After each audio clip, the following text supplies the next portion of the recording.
Good morning, everyone. I'm honored to welcome all of you to the White House. I really am honored to have you here for the inaugural leaders meeting of the America's Partnership for Economic Prosperity. Last year in Los Angeles at the Summit of the Americas, we launched an agenda for cooperation, common purpose, and transformative ideals to better deliver for the people all across and up and down our region. One key outcome of the summit was this partnership, and 12 countries committing to drive innovative approaches to shared challenges, to grow our economies from the bottom up and the middle out, because when we do it that way, everyone does well. The wealthy do just fine, but we, the middle class and working class people, have a shot. And to increase opportunity and decrease inequity, to harness the incredible economic potential of the Americas, and to make the Western Hemisphere the most economically competitive region in the world. I think that's totally within our reach. Over the last year and a half, everyone has stepped up, and we've stepped up together. And the initiatives we're announcing today speak to the progress we've already made and the potential of the Americas Partnership going forward. First, we're doubling down on mobilizing financial solutions in the Americas. The United States is already the largest source of investment across Latin America and the Caribbean by far. And we want to make sure that our closest neighbors know they have a real choice between debt trap diplomacy and high-quality, transparent approaches to infrastructure and to development. So, the U.S. International Development Finance Corporation and the Inter-American Development Bank are launching a new investment platform to channel billions of dollars toward building sustainable infrastructure in the hemisphere and strengthening the critical supply chains. Modern ports, clean energy grids, digital infrastructure. These are the building blocks for a competitive and resilient economy. And by combining the commitment of the United States government to mitigate investment risk with the agility of private sector financing, we believe we can deliver gains for workers and families throughout the region. The United States is also working with the Inter-American Development Bank to establish a fund for nature, to seed more investment in nature-based climate solutions like debt for nature swaps and blue and green bonds. I supported a debt for nature swaps dating back to my time in the United States Senate, and this is a ripe area for considerable growth in my view. Investors are eager to support projects that are with demonstrated potential. And by providing early stage funding, the technical assistance, we will help more promising climate solutions get off the ground than ever before. We can support more projects like trailblazing deal we saw earlier this year of restructuring Ecuador's international debt, and we'll generate hundreds of millions of dollars in marine conservation work around the Galapagos Islands. The second thing we're doing, we're investing in our people in each of our countries. All across the region, entrepreneurs are ready to break out. Investors are changing the way we think. Workers are ready to roll up their sleeves. And we're going to make sure they have the skills and the resources they need in order to succeed. Today, we're launching the Americas Partnership Accelerator, a multi-year program to help promising entrepreneurs develop and fund their ideas.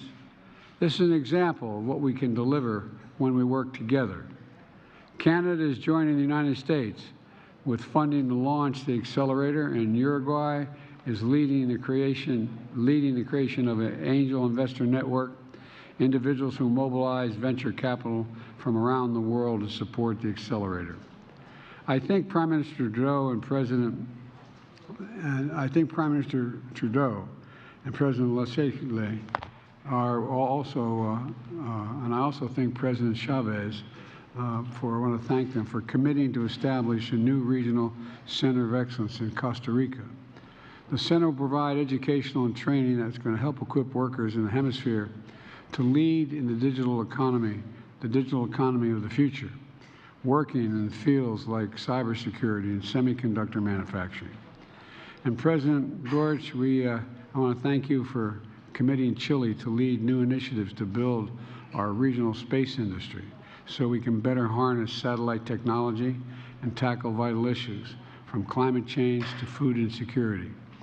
And finally, we're affirming our region-wide approach to sharing responsibility for managing the challenges of unprecedented migration flows. With the Los Angeles Declaration on Migration and Protection, we committed to work together to address the historic levels of migration impacting all of our countries. Our shared approach has three key parts. One, working together to stabilize migrant populations, including making sure the communities that are welcoming migrants and refugees can afford to welcome them and afford to care for them.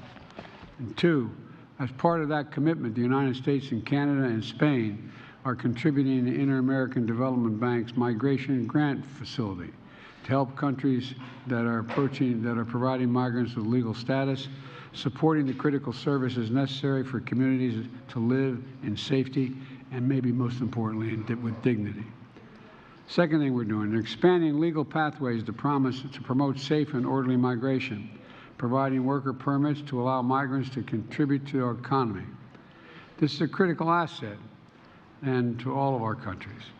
And three, enforcing our immigration laws in humane and effective ways that deters dangerous, irregular migration and disrupts traffickers. I've asked the United States Congress for supplemental funds to carry out this three-part strategy in our country, and I urge them to act quickly. So let me close with this. Our region is forever knit together by the close bonds of family and enduring friendship. The United States, it is not hyperbole to suggest, is shaped by the rich contributions of people from all across this region. We are a country of immigrants, more than 63 million Latinos, millions more with roots in the Caribbean, are strengthening communities all across the United States of America. And that's a big deal. The United States currently has the fourth largest Spanish-speaking population in the world. About a quarter of the children in our public schools today are Hispanic. In each of our countries, our people are young and dynamic and diverse, poised to seize the future. And I think they really are.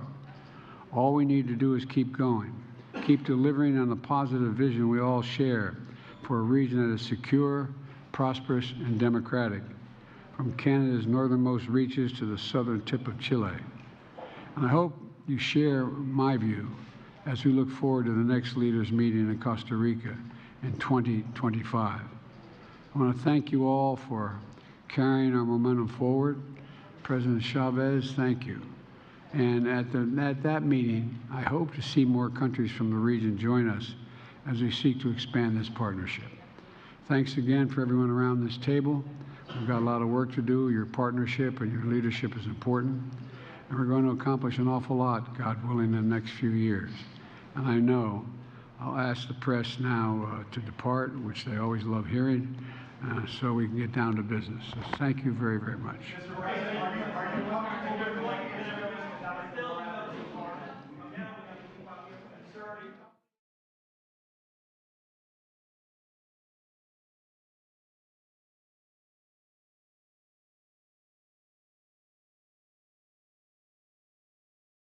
President of the United States and the Prime Minister of Australia.